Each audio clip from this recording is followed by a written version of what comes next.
అందరికీ నమస్కారం అండి. Welcome to our channel. Telangana ప్రభుత్వం మరో సంచలన నిర్ణయం తీసుకోవడం జరిగింది. లక్షలాది మంది పెన్షన్లు అయితే కట్ చేస్తూ కీలక ఆదేశాలు అయితే జారీ చేయడం జరిగింది.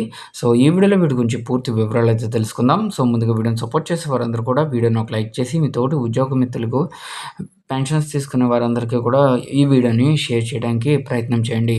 ఇప్పుడు డీటెయిల్స్లోకి అయితే వెళ్ళిపోదాం. తెలంగాణ ప్రభుత్వం సెన్సేషనల్ డిసిషన్ తీసుకోవడం జరిగింది. లక్షలాది మంది పెన్షన్లు కట్ చేస్తూ తక్షణమే ఆదేశాలు జారీ చేయడం జరిగింది.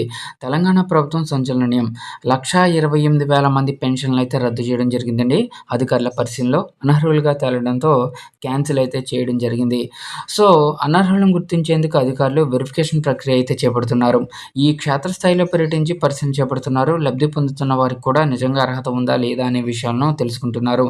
ఈ వెరిఫికేషన్ ప్రక్రియలో భాగంగా చాలామందికి అర్హత లేకపోయినా అడ్డదారిలో పెన్షన్లు పొందుతున్నట్లు ప్రభుత్వం దృష్టికైతే వచ్చింది. దీంతో వీరందరికీ కూడా పెన్షన్లను కట్ చేస్తూ ప్రభుత్వం నిర్ణయం తీసుకుంది. వెరిఫికేషన్ ప్రక్రియ ఎప్పుడూ కొనసాగుతూనే ఉంటుందని అధికారులు చెబుతున్నారు. మరణించిన వారి పేర్లతో పాటు ప్రస్తుతం గ్రామాల్లో అందుబాటులో లేని వారి, ఇతర ప్రాంతాలకు వలస వెళ్లిన వారు, 5 ఎకరాలకు పైగా పొలం ఉన్నవారు, పన్ను చెల్లింపుదారులు, ప్రభుత్వ ఉద్యోగుల తల్లిదండ్రులు ఉన్నారు.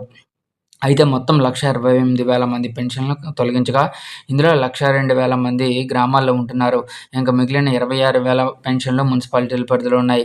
గ్రామాల్లో ఎక్కువ మంది అర్హత లేకపోయినా పెన్షన్లు పొందుతున్నట్లు అధికారుల విచారణలో తేలింది.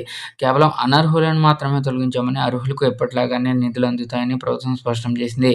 అలాగే కొత్త పెన్షన్ల కోసం చాలామంది ఎదురుచూస్తున్నారు. ఇలాంటి వారికి ప్రభుత్వం సూపర్ న్యూస్ తెలిపింది. త్వరలోనే కొత్త పెన్షన్లు మంజూరు చేయబోతున్నట్లు స్పష్టం చేసింది.